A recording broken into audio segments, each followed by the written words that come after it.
After being in photography for almost 3 years now, there's certain things and lessons that I've learned that have been proven to be invaluable, and that once I changed whatever mistake or different thing I was doing, I saw much different results. And I think that to save you the time, I'm going to tell you those mistakes and I'm going to walk you through exactly what I was doing wrong, particularly in the DM side of things. Sort of getting clientele, probably arguably the most important part, because you can be a good photographer, but if you're not getting any clients, what good is it, you know? I think it's important to show behind the scenes boring side of the business, because it can be very slow, it can be very boring, especially when you're not getting clients in. And the outreach portion is a very important part that you can mess up super easily. So I guess I reached out to Gold Coast Motors, which is, a famous dealership, I believe, on Long Island. And I just said, good morning, do you guys need a photographer? I don't think cold DMing dealerships or anything about photography is going to work in any case, especially with this verbiage, but we'll get to that. If they have an email accessible of a phone number, contact those. DMs are not too professional. I mean, you can still close clients on DMs, but if you're dealing with something like a dealership, an established business, you're going to want to come off as more professional, especially when you're starting out. Calling them or even going to the dealership in person is much better than just cold DMing them and expecting a result. Businesses, they don't have time to waste. So you need to give them short and sweet manner. Hey, I've seen your photos and I think I can give you much more professional looking photos that can convert to more sales. That's something simple. Obviously, you can put more thought into it, but providing something that links your photography, your work, with a desired business outcome. So I shot my friend had an SRT Jeep. These photos that I took of my friend's SRT actually ended up on SRT Addicts, which is a big SRT fan page where you submit photos. So I was like, okay, I got something going here. Why don't I just use the photos to advertise to this guy? I would say first mistake is they said, hey, I'm an aspiring photographer. No, you're not aspiring at anything. If you have a camera and you have a page, you are a photographer. When you look at a prospective client and you're saying that you are an aspiring version of something that you want to be, it shows that you're incomplete and not really kind of at the level that you want to be, and that just kind of turns clients off. And even if you aren't at the level that you want to be, as photographers, we're always growing. You never want to say you're aspiring. You are a photographer who happens to be growing their skill set. So that's number one. I wouldn't say aspiring ever. Even if it is your first day, you are a photographer. It is a mindset rather than something that you think you identify with. So I said I was in the South Huntington area. I was wondering if you wanted to schedule a car shoot sometime with your Trackhawk. I'm trying to get my name out there, and it would be a great privilege to get some shots of your car. It'd be a great privilege to get some shots. I'm trying to get my name out there. I don't think you need to disclose that. I think it's probably obvious from the account. I did hit him with the SRT Addicts post, which I think was important, show some credibility. He responded actually pretty well. He said, let's go, I need pics. That's a lead.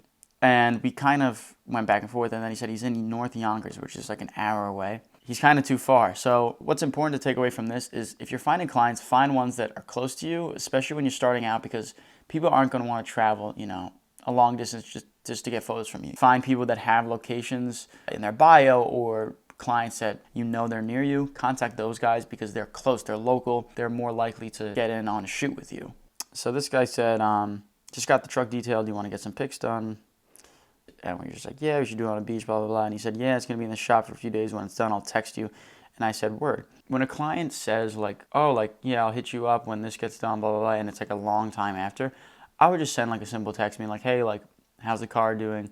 Don't be like, hey, you want to still shoot? Like, hey, how's the car doing? Did everything work out well? Maybe they'll be like, oh, yeah, everything's done. Like, yeah, we should get that shoot going. Because some clients just simply forget. It's not even like they don't want to shoot with you. They just forget. People are busy. They have things going on. There was this tent for Fresh Links, which is this company, and I took a nice shot of this GTR in front of the Fresh Links banner.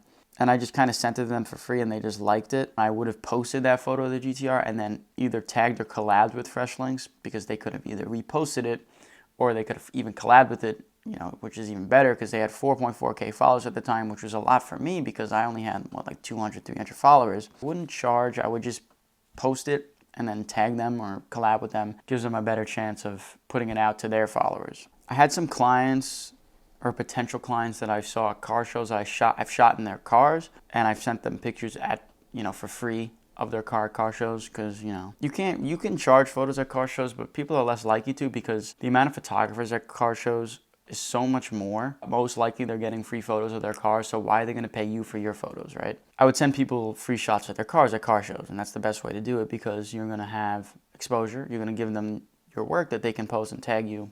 So it's great. So all those clients that I shot at car shows, I was approaching summer break and I was like, hey, why don't I just hit up all these guys that I've shot cars at their car shows that I've had in my DMs and be like, hey, well, now I'm free to do private shoots. So I kind of made this cookie cutter type of message that I sent to people. I go, hello, hope you're well. Starting with the week of 5/20, I'm available to schedule a private shoot. I can send you my pricing list and be very transparent with our business. Just a weird sentence. Let me know if you're interested. Have a great day. Again, I'm making it all about me and not about him.